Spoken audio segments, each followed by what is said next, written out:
You see, we are a hated nation, but we're also a hateful nation too. Shalom, shalom, shalom, shalom. Peace be unto you, my brethren. Peace be unto all my brethren scattered abroad to the four corners of the earth. Peace be unto all the Gentiles grafted in through Christ. You see, I'm still on the topic. I'm still on this topic of Nubreed and Ringo. But you see, what I found out is that this this incident has shown us ourselves. This incident has shown us, has revealed us to ourselves. You know, I'm not just looking at this as just an individual thing and just New Breed and Ringo alone, or New Breed, Ringo and Duel alone, or any one of them. I'm not just looking at one particular person or his brothers. I'm looking at us as a people. It has truly revealed us. It has shown us ourselves who we really are, at least where we really are when it comes to our spiritual growth. And I want to say that it is also sad to say it because, you know, there are certain things I see in the mainstream Christian community, but actually at least here in Jamaica, there are certain things that I see in the mainstream Christian community that I never expected to see in the Hebrew Israelite community. And the reason why I never expected to see in the Hebrew Israelite community is because we are aware of who we are as a people, and we are aware of the curses. You know, we are aware of our history. We are aware of, you know, what um what are the signs of um us being under the curse of disobeying the Most High and turning away from His ways. So I think that with awareness, we would have started behaving better. I think that with awareness of all these stuff, that we would actually treat ourselves better. We would look at each other with different eyes, you know. Because when I find out who I am, I'm not gonna say who I was. When I find out who I am, you know, as the true people of God, the true children of God, the children of Israel, it made me look at my entire race differently. It made me even understand why they were behaving the way they were behaving, like those who are not aware of who they are and those who are not God fearing. Or it made me have a level of understanding with where they are, and it also have me growing in more love with our people. And so when I saw these things happening also in the awakening, you know, those who are awakening still behaving as if they are still asleep. Um, it is truly a disappointing thing, and it's showing us ourselves. It's showing us because I think majority of you who even watch these videos, you're quite aware of who you are too, and yet at the same time, many of you love to see it. Many of you love to see blood. You love to see blood rather than seeing people burn. You know, you love to see when people argue, and you love to see the drama and the he says, she says between your people. You know, we still enjoy seeing our people do that. Many of us are calling ourselves Hebrew Israelites. Many of us are saying, you know, we the people. Many of us are still saying that we are the chosen ones, you know, but we still like to see the chosen ones um, being in blood rather than bonding. So this is showing us even ourselves as a people too.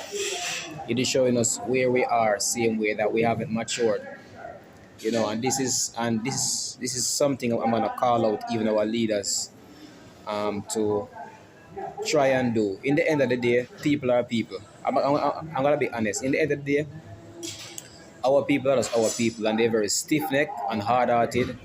They're very darkened in their heart. Whether they be in Christianity or whether they be in the Hebrew Israelite community, they're very dark in their heart, and they need Christ to help them with that, because Christ is the light of the world, and with the light dispels darkness. And I'm not saying that like it's some type of religious talk. It's a true talk. It's without Christ, you can never change. Forgive me for that. I just got a phone call from my wife. My wife just called to check up on me while I'm out here in the streets hustling. So I kind of lose my train of thought. But what I really want to say is that this situation has shown us who we are and shown us where we are. Oh yeah, no remember what I'm saying now. As I was saying that we need Christ because without Christ there's no true change. You see, if we say that we are a child of God, or children of God, or children of the Most High, at the same time we hate our brother, we hate our people, we're still walking in darkness. The scripture is clear when it comes to that. So when you see hatred still manifesting amongst us, we're still hating each other. No matter how much we say that we are followers of Christ, we're still walking in darkness, and the truth is not in us. The truth is not really in us if we still walk around and hate our brother. If we still love to see our brother fighting against each other, if we still love to see the drama amongst each other, if we enjoy these things, if we enjoy seeing these things amongst each other, then it is showing us that we're still walking in darkness. And I know for a fact that most people don't like to hear talk like this because we live in a wicked generation of vipers. We're living in the last days where the Bible talks about in the last days perilous time will come. And all men will be lovers of themselves, lovers of money, boasters, blasphemers, disobedient to parents, unthankful, unholy. These are some of the things that I'm remembering off my head. And one of them also is despising those who are good. So you see, whenever you see people do not like anything that's good, they are a last days generation. And the Bible said that from such people you turn away, or from such turn away. So we have to start learning to detect and turn away from people who have these characteristics about them, because it's a demonic characteristic. If you read the book of Jubilee, when it talks about the Nephilim spirits, how they started to torment man and influence man to do evil after the flood, and how Noah had to pray for his sons. And Mastema, which is Satan, got a portion of them to control. And then after that, Noah was talking to his sons, and he was saying that he saw the traits of demons taking over. I'm just paraphrasing what I'm remembering from the book of Jubilees. And he said that he saw the traits in his sons of the manifestation of these evil spirits. And some of these traits was envy and jealousy and brothers turning against each other. And so when you see these things, when you see we as a people turn against each other, it means that we still have demonic forces influencing our mind, will, and emotion. We still have demonic influences influencing our soul, influencing us to hate each other the same way. And it goes to show that we need deliverance. And the sad thing is, as I'm saying this, is that people are very prideful. We have a very prideful nation of people. And so sometimes we cannot even accept that we want deliverance. I can remember throughout my life I needed deliverance when I was fighting with this ungodly hatred. I had anger, I should say, which led to hatred too. I had an anger in me that was very uncontrollable, and it got me into a lot of trouble in life. It cramped many of my opportunities in life too. It turned away many good people from around me too. And I had to really look into myself and realize that I needed help, that I needed to be delivered from this evil. This is the reason why Christ tells us to pray to be delivered from evil. It's very important to pray that way. He also said that we must pray we must seek forgiveness from God, and we must also forgive those who sin against us. Those things are very important to pray about when you pray to God, because we all need deliverance. We all go through something in life where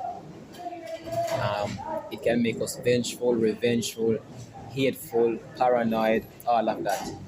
And so many a times we need deliverance, because trauma and any form of trauma in any level is an open door for demons to try and influence our mind. Just like when people go through sexual abuse and so forth, it causes sexual demons to enter them.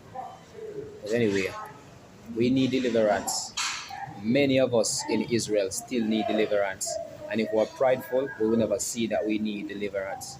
And when you get delivered, let me tell you, you're gonna feel like a new man. You're gonna feel that new man in you. The fruit of the spirit will start to truly manifest in you. And it's not they're not gonna get angry because there's a thing called righteous anger. Because seeing things like these, it grieves me. And when I see certain level of injustice, it angers me as at the same time. But I'm always having self-control and so forth. And that takes the grace of God, that takes the fruit of the Spirit, that takes you being delivered. That's what the Bible says, with the Son set free is free indeed. And so Hebrew Israelite community, we need healing. Men and women, we need healing. And you cannot get healing without Christ. You cannot get healing without Yahusha. There's no healing without him. And so we must truly accept him, truly in our heart. Not just realize who we are, because many of us we realize who we are as a people. We're saying we the people, but we still haven't accepted Christ in our life and start to commune with Christ, start to spend time with him. It's very important for us to spend quality time in the secret place so that he can make us and mold us. Because when we spend time in the secret place, um, it's like we're in the potter's house. And I'm not talking about TGGX place. I'm not talking about that. I'm talking about there's a spiritual change that starts to happen. God will start to work on your heart, start to work on your perspective, start to work on your personality, start to work on the facets of your personalities. Those things will truly start to change. And you will start to realize that change about you, even without you pushing out so much effort. The spirit will start to change you. It's not by might, not by power, but by the spirit of God that really changes us. We can't even change our own self. We can't even trust our own self, to be honest. Because many times in life we say that we won't do this and we won't do that, and then before you know it, we're doing it. So we can't even trust our own self. We must always put our trust in God and spend time in the secret place of God. But people, this incident does show us that we really need healing. We really need to look at ourselves. We really need to see ourselves in all of this. Does this thing really excite us to see our brothers, sisters, our family in the Hebrew Israelite community? Does it excite us or does it grieve us? Because if it excites you, then you have to look into yourself. It's showing us how we are as people, how we continually fight against each other, run competition with each other, tear down each other, sneak, disrespect each other, try to have more than each other, trying to find some fault with each other. And no, and don't get me wrong, if we have faults, we must find out the faults about us. But many times, you see, what we will see with these brothers is that they were around each other, but at the same time, they had many faults with each other, and they never pointed out to each other in any way. They never talked to each other about it. They never asked each other about it and say, I see this about you. I'm not coming to you in any disrespectful way, but I see this about you, and you know, even if I don't see what I'm saying, pray about it. Nothing like that. They just have their secret disagreements or their secret thoughts of each other, and then this breaking apart or falling apart, start to show what they were thinking about each other all along. And this is how we are as people, for real. I've seen this in the in the black community especially. We will be smiling with each other, talking with each other, laughing with each other, but at the same time, we have a lot of evil thoughts against each other same way. So this has really shown us ourselves. That's all I can say about this situation. This really shows where we are as a people and what we must work on. People, love your brother, love your brothers. The Bible said this is how people will know that we are disciples of Christ, when we love one another. That is it, people. I'm not saying that we can unite with everybody, because you have some people who are evil, dark, vindictive, is not genuine, and just pure evil.